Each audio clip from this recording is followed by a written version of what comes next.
Hey there, John Morris here, johnmorrisonline.com. So this video, I'm going to be talking about social media marketing for freelancers. I wanted to do a video on this because social media has been sort of a big part of my entire career in building my business and so forth. And so I just wanted to share some of the things that I've learned over the years about it. And I also see a lot of people out there who tell you that you can't use it for business. And I think that's just completely false. And so I want to address some of that. Or there's a lot of really famous gurus who I listen to and I pay attention to and so forth, but they kind of lead on this impression that you got to do it for 16 hours a day for 10 years before you should expect any sort of results. And I just don't completely agree with that either. And so again, I just want to share my experience with you. So what I want to start off by doing is going through some of the pros and cons of using social media specifically for freelancing. And when it comes to the pros, I think I mainly have to talk about my own experience because the majority of my clients, and now that I've moved into sort of teaching, the majority of my students, really any of the business that I do, it ultimately comes from social media, either directly or indirectly. And this YouTube channel is the primary source of that. So either a client, they saw a YouTube video and they contacted me straight from there, or they saw a video and then they visited my blog, joined my newsletter, and then eventually became a client or customer, or even more indirectly, a lot of the rankings that my website gets in search engines and so forth, which is where people find me. It all started way back in the day from my YouTube channel. So social media is really the core of what I do. YouTube in particular is the core of what I do. And so I would say that my entire business is ultimately powered by social media. So that's really one of the pros, is that you can be a complete nobody like I was, and you can start creating valuable content. You can start using social media, and you can build up a network without having to go around to a bunch of conferences or spend 10 years doing it and so forth. You can just start creating really valuable content and you can get noticed. The other thing is I've sort of tested it, not the sort of hardcore scientific thing, but I've purposefully taken weeks off from social media to see how it affected my business. And every time that I've done that, my revenue goes down by probably down to a third or a half of what it normally is. And then as soon as I start posting again, it immediately picks back up. And I've tried that several different times just to really try and nail down whether it's the social media or not. And it's pretty consistent. Every time I do that, my the revenue that I generate from my business drops fairly dramatically. And in fact, I just did this not that long ago and I had the same result. So again, social media can be really effective, and it can be something that if you have no name or nobody knows who you are, you don't necessarily have all these big name clients and so forth, you can still get noticed simply by creating valuable content. Now, some of the cons, the thing you have to keep in mind if you're going to do this is that it's a long-term play. So it's not going to bring you a flood of new clients overnight. So you need to be dedicated to it. And I think that's why some of the gurus tell you, and they try to paint this really dark picture of you need to be willing to do it for years and years and years without getting any results and so forth, because it is more of a long-term play. But the reality is that it really doesn't take that long. What it takes more than time is consistency. If you're consistent, then things are going to happen a lot faster for you. And then, of course, if you're creating actual valuable content that people enjoy, that's entertaining and so forth, then that's going to help you as well. So, but again, that's a con. It's a long-term play. It can take a little bit. The second thing is it can feel awkward. So if you're like me, your friends and family, they don't really know what you do. And when you're on these social media platforms, those are some of the first people that are going to start following you. So when you start creating content and maybe dispensing advice relating to your freelance services and so forth, it can feel a little awkward doing that to these people who've known you since you were 7 years old and know all the little warts and things that you have. So it can feel a little bit awkward. Now I'm going to address how I deal with that a little bit later, but again, it can feel that awkward. Or it's just the fact that it can seem like no one else is doing what you're doing. So you can feel sometimes, especially in the beginning, like you're the only one that's doing this sort of thing and using social media in this way because none of your other friends and family are. And like I said, I'll talk about how you can deal with that a little bit later. And when I talk about curating your feed, I'll show you what to do. Okay, so those are some of the pros and cons. You can kind of assess those and decide if this is something that you want to do. I do want to encourage you to do it, though, because I just really think that It's one of the simplest and most effective ways that you can get started without being someone, again, that has this, that being basically a nobody like I was. All right, so the next question I often get is, what platforms should I be on that? And if I'm going to do this, what platforms should I be on? And I don't believe in this idea that there are certain platforms that are required. That's sort of kind of become a thing, and I really don't believe that. In fact, I think it can hurt you to be on a platform and be bad on it, because it can hurt your credibility. And if you just think about it for a second, let's say you create an account on Twitter and you don't really take the time to learn how Twitter works, what kind of things to post over there. You're maybe just posting, you're auto posting from your blog or from another platform or so forth, and you don't really pay much attention to it. And then someone searches you on Twitter and they go to your Twitter account and they see, oh, you've got like 3 followers and nobody ever comments or likes your post and that sort of thing. That can actually hurt your credibility. And so I think that the thing to do, or my advice with this, is to stick to only a few of the platforms that you'll actually use and you'll put in the time to learn and build a following on. And if I were to point out one specifically, I would point probably to Instagram for most of the people that are going to be watching this video.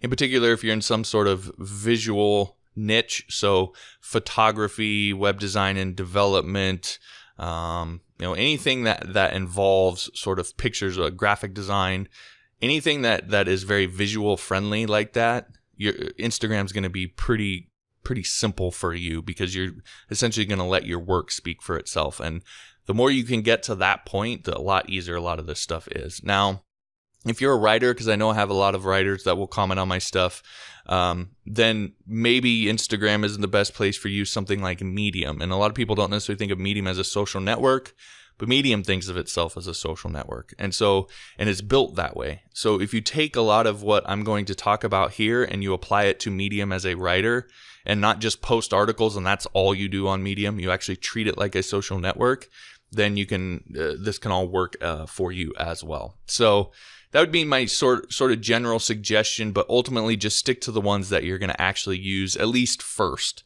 right? Because it's better to focus all your energy on one and build a strong following there.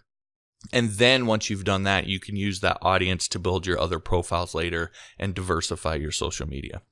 So again, for example, for me, it was YouTube. That was my first social media site. It sort of fuels everything that I do, from my blog to my podcast to all of my social media. As I said in the beginning, it's basically sort of the linchpin of my business. Although that has shifted a little bit as my blog has got better ranking in the search engines, but still I would say it's the primary thing. All right, so that covers sort of the platforms. Then the next kind of big question, and how I'm going to sort of end this video, is talking about, okay, I'm going to do it. I know I've picked out my few platforms. Like, what are the things that I should do then? How should I approach this? What's sort of the strategy? Okay, now before I get into this, if you want a full walkthrough where I actually go on different social media sites and I look at different accounts and I just show you exactly what to say and what to post, I do have a full course on this. It's called Social Media Marketing for Freelancers, and you can learn more about it at socialmediaforfreelancers.com. So that's no hyphens, no numbers or uppercase, just socialmediaforfreelancers.com. But there's really 5 things that I break this down into: the profile, the post, the feed, the interaction, and then, depending on the social network, the stories. Okay, so let's start off talking about the profile. So with the profile, when you're writing it, you really want to keep it simple. And I focus on 5 things.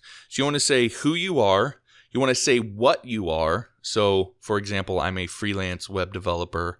I'm a freelance graphic designer, etc. So what you are. You want to add in some sort of credibility if you can. You want to tell them what you do, and then you want to end with your core offer that points to some sort of link. Okay, so I'm going to give you an example of one I might do for myself. I don't think mine is exactly this, but this is an example of what you might do. So I might say, hey, I'm John. So that's who you are. I'm a freelance web developer. What you are. Probably best known for my work with Inc. magazine and Michael Hyatt. So that's credibility. I teach aspiring freelancers how to market and sell their freelance services. What I do. My flagship course is the Beginner's Guide to Freelance, which you can start taking for free at johnsfreetoots.com/freelance. That's my core offer. So really, it can be that simple. The main thing that you want is that when someone sees a post of yours somewhere and they go to their profile to learn more about you, they have a sort of full understanding. You give them a full understanding of who you are and what you do. You inject a little bit of credibility, and then you make your core offer. And it may sound funny, like this doesn't happen, but it does. People find your stuff, they go to your profile, and it happens all the time. People click through, and next thing you know, they sign up to a mailing list, or they buy a product, or whatever it is. So it really does work. One last thing I'll say on this is, if you're not doing lead generation as a freelancer, I encourage you to do that. That's kind of a whole separate sort of video. I'd probably do a whole separate course on that, really. But doing lead generation will really change your business in a lot of ways. So if you're doing lead generation, I highly recommend that your core offer from your social media be to your lead generation offer or offers, whatever that happens to be. It's a much smoother transition for people. But if you don't have that, then it's fine to just send them directly to your Hire Me page and go that route. So when you're thinking through your core offer, just keep that in mind. All right, next is the posts. So as I mentioned, I sort of separate this into visual niche and not visual niche. Okay, so if you're in a visual niche, again, web designers and developers, graphic designers, photographers, that sort of thing, it's really simple for you, especially on a site like Instagram, if that's the route you're going to go. You simply post pictures of your work. So your social media is almost sort of like an ongoing profile or ongoing portfolio. So you post pictures of your work, you describe the project a little bit, and then you make a call to action. Something as simple as, it could be like, hey, this is a web design I did for such and such company. I really enjoyed it because I did this and that, and I got to work with this and blah, blah, blah. Like really short and concise and simple. And so then right after that, say, if you'd like to learn more about hiring me, you can check out my bio on my profile, or you can go to this URL, etc. Just some sort of call to action. And that's really all you have to do. All the work you do for clients, you just sort of document it. Now, if you're not doing any work for clients, then start making stuff for nobody. Start coming up with ideas for designs, whether they're web designs or graphic designs or something. Start making something for nobody and post those and do the exact same thing. And except don't say you did it for a client, because you didn't, right? You just say, hey, I made this thing because I saw the Coca-Cola website, and I didn't like the way it looked. I wanted to do a redo of it, of how I would do it. And so this is what I made. And then I liked it because blah, blah, blah. If you'd like to learn more about hiring me, blah, blah, blah. Right? So it can be that simple. You don't need to post stuff just for clients. It can be stuff that you're doing. If you're just starting out and don't have clients, just start posting stuff and be consistent with it and stick with it over the long term, and it'll eventually take off. So that's if you're in a visual niche. If you're not in a visual niche, this is probably going to be a somewhat controversial, especially, again, if we're talking about Instagram. I keep focusing on it because it's the one that's really big right now. But the pictures don't matter near as much for you. And the reason is because that's not really what you do. And what you're doing is you're getting people to read. And over time, people start to figure out, people that really, truly, like real humans that follow you, they'll start to figure out that the picture really isn't the thing with you, because you're a writer or something that's not a visual niche. And so it's more about what you're actually writing in the caption or in the description or what you're saying in the video, for example. So, and this kind of fits with me because I'm a teacher. I teach freelancing and so forth and web development. It's not really all that visual. It could be if I wanted to, but I'm not actually even a graphic designer or anything like that. So most of what I do is I try to get decent enough pictures so that it doesn't completely scare people away. But the primary thing is actually the captions that I write in, say, for example, Instagram. And so over time, people have started to figure that out, and that's what they pay more attention to than the actual photo. Now, if you're doing this, then I have a simple sort of pattern that I follow. So you start off with some sort of lesson, opinion, or point that you want to make. Okay, so you're either teaching them something, you're ever giving your opinion on something, or you just have some point that you want to make. So that's sort of the start of it. you tell a story that sort of illustrates your point or your opinion or the lesson that you're trying to do, and then you do some sort of call to action. So just to give you a quick example, let's say you're a writer for beauty tips. It's actually a fairly popular thing out there right now, at least over on Fiverr. But you might structure, I'm not going to give you the whole article, but I'm going to give you sort of how you might structure this. So you might start off and say something like, your article thumbnail is the most important part of your article. That's your lesson, your point that you're trying to make, your opinion. Okay, you start off with that.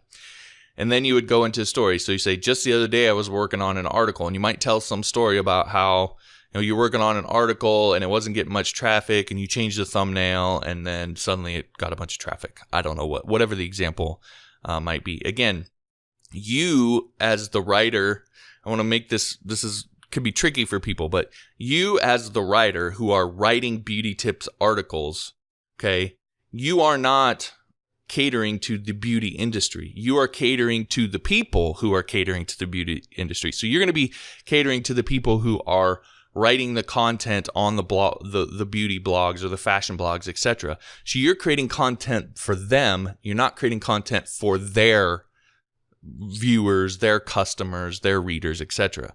So you're talking about how to write better articles. You're not talking about beauty when you're creating your content. But now what you actually do as a freelancer is you write your beauty tips article. Okay, so I want to make sure that's clear here so you don't get confused. So you might go on and then after you tell your story of this article that you're working on, you say, in any case, there are 5 key elements your thumbnail must provide in order to hit that must-click sweet spot for potential readers. Of course, every article I write for a client include a thumbnail and sure includes all 5 elements. If you'd like to learn more, contact me about writing articles for your blog at blah, blah, blah. Okay, so lesson or point, the story, and then the call to action. And you can just do that over and over and over and over and over again. And again, eventually, if you're giving good tips and good content, then people are going to latch onto it. They're going to follow you, and they'll start to pay attention to what you're writing. And you will get clients as a result of it. I've just seen it time and time again. All right, so that's the post. The third thing is the feed. So, and this is curating your feed. And this is maybe the most important thing that you can do, because it changes the way you interact with your social media profile and how you view it. So as I mentioned before, I was going to talk about how to deal with family and friends. And my answer to that is pretty simple. I don't follow my family and friends, so I don't see what they're posting. And so it sort of becomes out of sight, out of mind for worrying about what they think. I know they still follow me, but I don't see any of their stuff, and so I just don't think about it. And so they don't ever comment on my stuff because it's not relevant to them, and a lot of them maybe even end up unfollowing me. And the people who do follow me are people that are actually interested in what I'm talking about. So when you curate your free feed properly, it sort of takes care of that problem altogether. So how do you do that? You want to follow influencers whose followers are your potential clients. And that's, again, going back to what I was saying before, this can get a little confusing, and I got tripped up on this for a number of years, but you don't want to follow people who are your potential clients. You want to follow people whose following are your potential clients. Okay? So, if you comment on those people's stuff, these influencers' posts, you're commenting with all of the other people who are your potential clients. So they're going to see your comments. Okay, so don't follow your potential clients. Follow influencers whose followers are your potential clients. So you want to look for big accounts that have lots of followers, but you also want to look for ones that are engaged. So people are actually commenting. The comments are real. They're not just a bunch of thumbs up and hearts and stuff. People are actually engaged and talking. And then active accounts that post fairly often. If they post once a month, that's not going to give you much opportunity to comment on their stuff and get yourself in front of the people that are your potential clients. Okay. You also want to follow hashtags or interest categories. It sort of depends on the site, but you want to, like on Instagram, you can follow hashtags. So you can follow those things. There's other places where it's interests, some places categories, etc. But you want to follow those, the ones that are most important. Like pick out the top 10 that keywords that are related to your particular niche. Go on the site, look those up, see if they have people that post regularly and use those hashtags. See if they have a lot of followers, that sort of thing. And you want to follow those. Okay. What that does is everything coming through your feed then is a potential business opportunity. So when one of these influencers posts and you go on there and you comment on it or you like it, that's potential for one of their followers to see your comment. And if you're leaving real human valuable comments, you don't need to spend hours thinking about each comment, but do leave an actual real comment. Maybe try to, if there's some sort of opinion or point that you want to make that you think is valuable, by all means do it. But the whole point is to just be social. The more social you are by commenting on other people's stuff, the more people are going to see you, and that's how they're going to click through onto your profile. They'll see your bio, they'll see your post, they might read a post that might send them off to, your blog or your newsletter or your hire page, etc.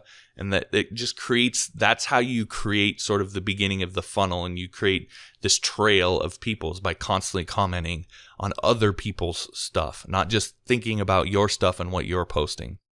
The other thing that's going to do is you're going to see when you do this that there's plenty of people in your niche that do promote their products and services, and it's going to make you feel less awkward about you doing the same thing. And so it sort of helps take care of that con as well. All right, next up is the interaction. So I'm going to sort of this is one of the things, a guy like Gary Vee, there's some things I agree with, some things I disagree with, but this is one of the things that I've learned from him that I really agree with, and I just really want to hammer home strongly that you do. And I've sort of alluded to it, but it's what he calls his $80 strategy. So the idea is you find the top 9 posts on the top 10 hashtags. And I think the reason he says that is because when you're on Instagram and you go to any hashtag, it'll show you the top 9 posts by default. Okay, so he's saying go to the top 10 hashtags that you've already identified, find the top 9 posts in those, and then leave your comment on each one of those posts. Okay, make them meaningful and relevant. Again, not necessarily super long or extraordinarily thought out, but just something that's real and human and valuable if you can. And if you look at that, he's saying leave your 2 cents. That's why it's called his $80 strategy. But if you look at that, if you do this, you're going to be commenting on 90 posts per day, and they're going to be the top posts for that day. So you're really putting yourself out there on the most popular stuff on the social media platform for that day. You're giving your opinion. You're looking human. Other people, because they're really popular posts, there's lots of other people are seeing them and interacting with them. You're really giving yourself the best chance on that social media platform to get noticed and to get people to click through and follow and so forth. And I can just tell you from my own experience, like any time that I do this consistently, and I'll just be the first one to admit I'm not always super consistent with this sort of stuff, but whenever I do it consistently, it's such a night and day difference. It takes probably about 2 or 3 days for the ball to sort of get rolling, but once it gets rolling, you're going to suddenly start seeing lots of people following you, and suddenly there's more and more people paying attention to your posts on your profile, and you start getting people trickling through and signing up for your newsletter or contacting you because they're interested in your service. Like, it just starts the ball rolling. And then whenever I stop doing this, as I mentioned before, it just sort of all stops. Okay, so this strategy really does work, and everything up to this point is sort of setting this up. All right, so that's the interaction, and the last thing that I'll talk about is stories. And this sort of applies to the sites that have them, because not every site has them, but YouTube does, Instagram does, Facebook pages now do. There's probably some others that I'm forgetting, but those are the kind of 3 that come to mind.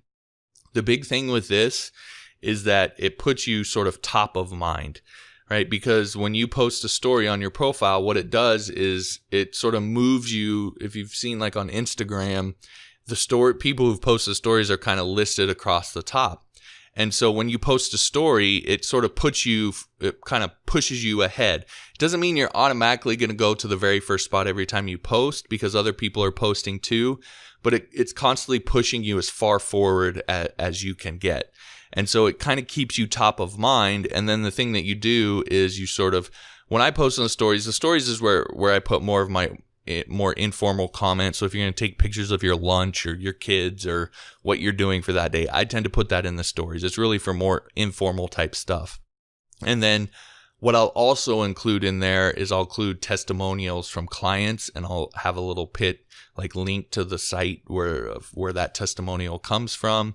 The other thing that I'll do is when I post a new post on, say, my Instagram, a formal post on my actual feed, then I will link to that in my stories and tell people to go read it. Okay, so you can do a little bit of promotion in there as well, but it just kind of keeps you top of mind constantly. So the more you post your stories, the more top of mind you're going to be. The other thing is stories get a lot of attention. So there was a study by Buffer that I read recently, and they looked at the top 200 brands on Instagram, and they found that accounts, even with up to 20 stories in a day on their profile, they were getting 55 to 60% completion rates. Okay, so if you think about that, a lot. These are brands. These are not just random people. These are actual brands, companies selling products and services. And I imagine a decent amount of the content is pitching their products and services. When's the last time that you paid that much attention to, say, an ad on TV or a YouTube pre-roll ad? Probably a long time ago, if ever. So the fact that they're getting 55 to 60% completion rates is fairly crazy. So people still do pay a lot of attention to these things. Okay, so again, stories are very important in that sense. Like I said, informal content, it helps create context about you. People know more about you than just as the sort of the content provider or the service provider. They get to learn about your family or where you live or the things you do on a daily basis, your interests, your hobbies. All those things help create context about you, make them more likely to trust you. As I said, promote your posts. You can also promote other influencers. So the influencers that you follow, if one of them writes a good post, promote that in your stories. Because often what will happen is then that person will take your story and they'll promote it in their story. And now you're going to get traffic as a result of that. So don't be afraid to be social and comment on other people's stuff, share other people's stuff. It doesn't have to be just your stuff that you're promoting all the time. You can also promote your clients and your followers to gain goodwill. So if you have a client of yours that's on social media and they post something and you like it or whatever, post that and they're going to be super grateful. Every time that I've done that with any student of mine, they're always super, super grateful. And so it helps create goodwill. As I mentioned, testimonials. And then another thing to pay attention to is highlights. So on Instagram, you can do highlights, which is you can take stories and you can add them essentially to your profile. And they stick on kind of the top of your profile, and you can add multiple stories to a single highlight. And when people click that highlight, they'll flip through all of the posts, the stories that you have in there. So if you go to my Instagram profile, you'll see that I think John Morris 10 is my username. But if you go to mine, you'll see at the top I have like one for testimonials, so what clients are saying about my courses. I have another one for freelancing where I basically kind of make my pitch for my freelancing course. I think I have another one for my Upwork course. And that's sort of how I use it to sort of pitch my products and services, show testimonials and that sort of thing. So again, using it, your profile is all oriented towards promoting your products and services. All right, so that's it. I mean, I know I've thrown a lot at you, and this has become a fairly long video. But the big thing is if you have to go back through this, take notes and just start somewhere. But the big thing is to just get started, right? Just get started doing something. And then as you go and maybe you have notes from this, or you come back and watch this video, and things will start to make more sense as you dig into it. Don't not do it just because you don't have everything down pat right off the bat. You're not going to, and when any new social network comes out, it's going to take a little bit for you to figure it out. But if you understand this overall strategy and the idea of what we're trying to do, we're getting traffic and attention by just mainly being social on these sites. We're orienting our profile to promote our stuff, but then we're going out and we're just being social on other people's stuff and finding the most popular stuff to be social on. Like if you understand that strategy, you can pretty much use that for any social network, Instagram, Facebook, YouTube, Twitter, whatever, any other thing that comes out, Medium, it all works sort of the same. So the big thing is to just get started. And I think as you do it, it'll make more sense. And then just don't feel like you need to be everywhere. I think that's one of the biggest mistakes people make is they feel like they need to be everywhere. and they get sort of overwhelmed. If you think about trying to do all of this on a daily basis on 5 different social networks, it can be overwhelming. So pick one. Just pick one, start there, and then once you get in a groove, then you can start to parse it out to other networks. And then finally, of course, as I mentioned, if you want the full in-detail course where I actually use screenshots and screencast and walk you through how to actually do this and show you on screen what to say and do, then again, check out my course at socialmediaforfreelancers.com. All right, that'll do it for this video. If you liked the video, I'd appreciate it if you hit the like button. If you want to subscribe to get all the latest videos, you can do that. That's it. Talk to you next time.